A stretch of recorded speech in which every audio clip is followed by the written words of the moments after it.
Hello everyone, it is Friday, March 18th, 2011, and it's time for a SmackDown review as promised. Now on Monday I told you that the last time that I did a full Raw review, where the whole video was dedicated to a Raw review, was August 9th. Well, get this, last time I did a SmackDown review was June 4th, 2010. That's insane. So this video is going to be my SmackDown review. Let's start off as always by thanking all the people who support me, the subscribers. Love you guys. If you happen to find this video by any chance and aren't subscribed, go ahead and hit that subscribe button right up top there somewhere. Thanks. Follow me on Twitter down there, and thank you for that in advance. Alright, let's get a couple things out the way before we start this review. A couple news items. WWE Superstars has been canceled. Can you believe that?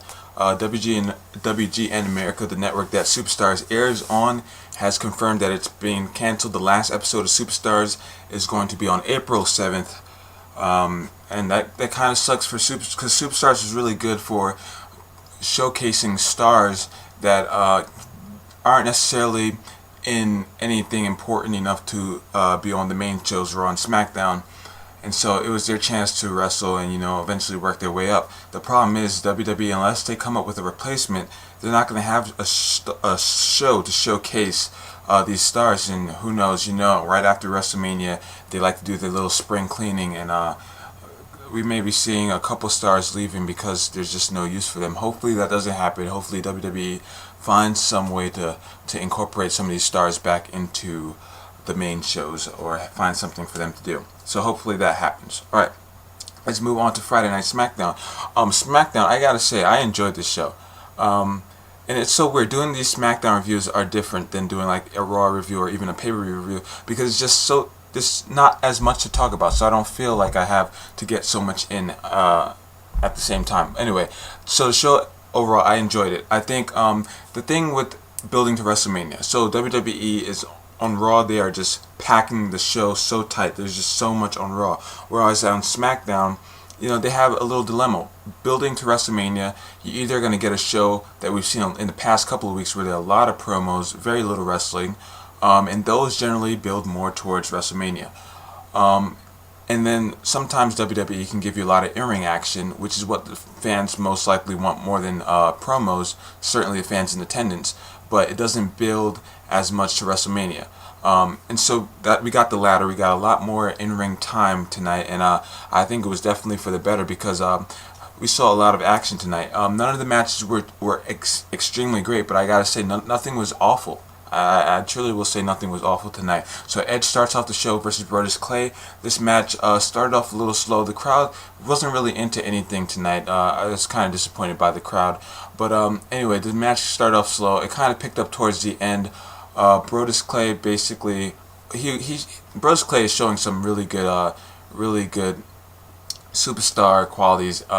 He's already surpassed the actual winner of NXT Season 5, which was, I even forgot his name, Johnny Curtis. And so Brodus Clay, kudos to him for already making a name for himself. Edge won the matchup when Alberto Del Rio was attacked by Christian. That distracted Brodus Clay. Brodus Clay ended up getting speared for the 1, 2, 3, and then Christian went after Alberto Del Rio. They were brawling all around the ring, and that was kind of exciting to see. They were all on the announcer table. Teddy Long announced that instead of the promised main event, which was Edge and Christian going for the tag team championships, we're going to see Christian versus Del Rio in a steel cage matchup, which is more than fitting of a replacement for that matchup. Then we have champion versus champion, Sheamus versus Kofi Kingston. Another very good matchup. It wasn't super long, but I gotta say, both these guys, especially Kofi Kingston, who we haven't seen a lot of in recent weeks, and Sheamus, who's been on a losing streak, they both showcased their ability. Sheamus got a little banged up in the mouth, a little blood was on there, on his mouth, but he ended up picking up the win with the bro kick.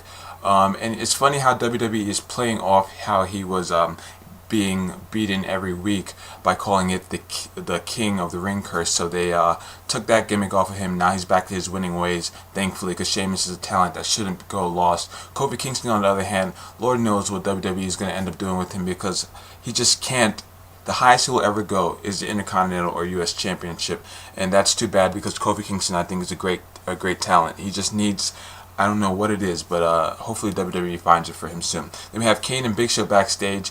They're kind of talking about how in the past couple weeks they've been attacking each other, and they both go to try to chokeslam each other, and then Kane and Big Show exchange respect out of that. They show each other respect. Kane says, "You complete me, Big Show." Big Show says, "You're one crazy son of a bitch." Not quite that much, but you know. Anyway, so we have Cody Rhodes. He basically squashed Trent Beretta, wrestling once again in his clothes, in his suit attire, coming out to new music. I don't know. I kind of missed the "Whoa, you're only smoking mirrors." I love that song, but it was kind of a different variation of that song. So squash match, nothing important. But I'm surprised we didn't see any interaction between Cody Rhodes and Rey Mysterio, who both had matches tonight. There was nothing there, so I wonder whether that was a smart idea building up to WrestleMania. Layla defeated Kelly. I don't think this was a bad Divas match at all. It was very short, and I think the action showed by both of these Divas were actually pretty good. There was aggression. Kelly is showing that aggression in the ring now, ever since she teamed up with Edge for those couple weeks back, about a month ago. And Layla, she's not awful, and I thought it was short and to the point. There was actually one cool spot where Kelly was doing her little gymnastics in a wrestling match. Gymnastics over to Layla, and Layla just like kicked Kelly to the ground. That was a pretty impressive spot right there. But so Layla picks up the win, beating Kelly.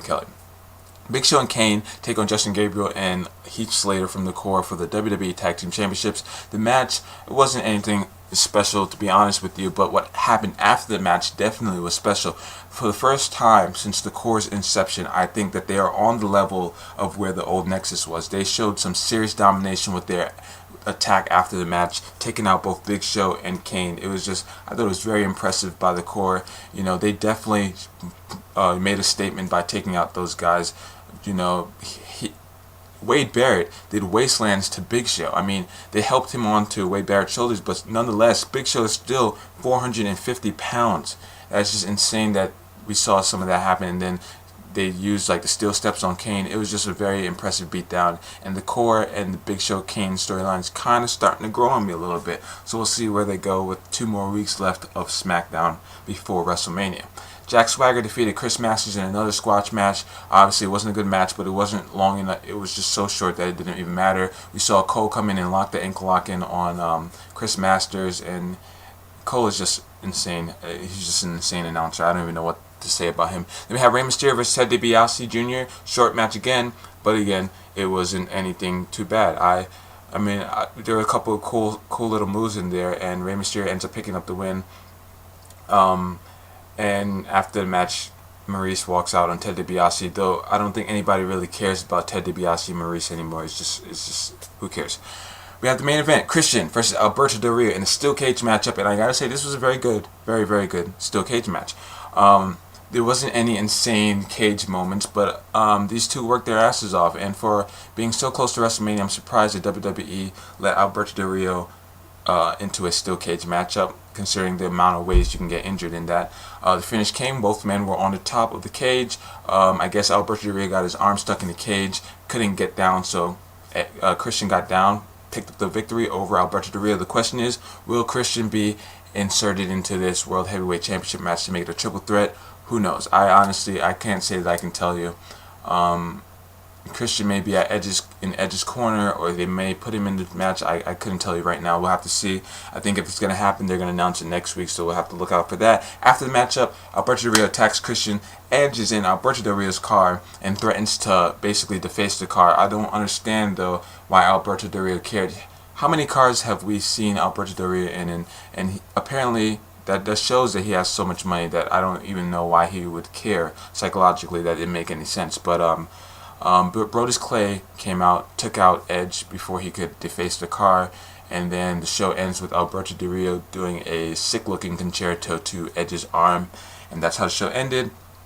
The ending was a little weak, but I gotta say, overall, I think this was the best SmackDown we've seen in the past couple weeks, because while it didn't build to WrestleMania, which is kind of sucks, the trade-off was we got some in-ring action, probably more in-ring action than any Raw or SmackDown for the past couple weeks. So that was decent. Anyway, I want to know you guys' thoughts on the SmackDown. Tell me in the comment section below.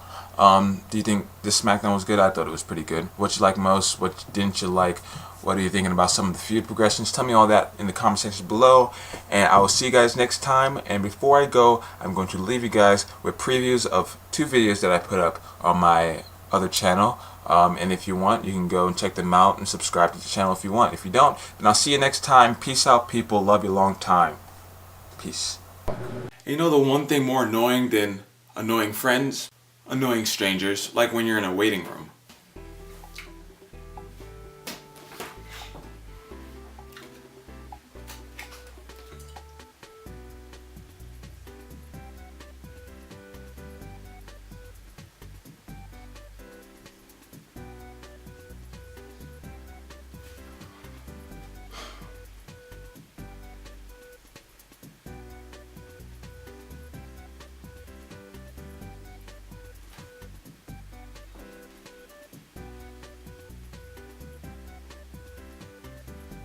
Well, goddamn, can I have my face back? Is there something on my face? Something on my face? Please, take a picture. It might last longer. Shit. Yeah, guys. It's Friday! And ever since last week, that means so much more because we are 1 week removed from the release of the Devil's Workout song.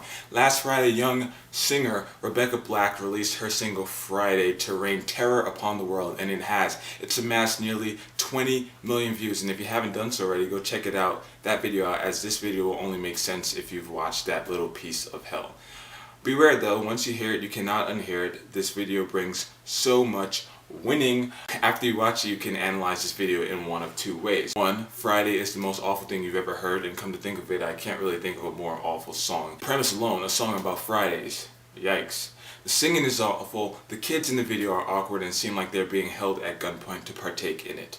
However, simply bashing the song itself is too easy. The more fun thing to do is pick apart the lyrics, line for terrible line. It starts off with a lot of, yeah, ooh, yeah. I can't sing, but yeah, it obviously means she's just recovered from a painful root canal that took place on the day before, which would just so happen to be a Thursday.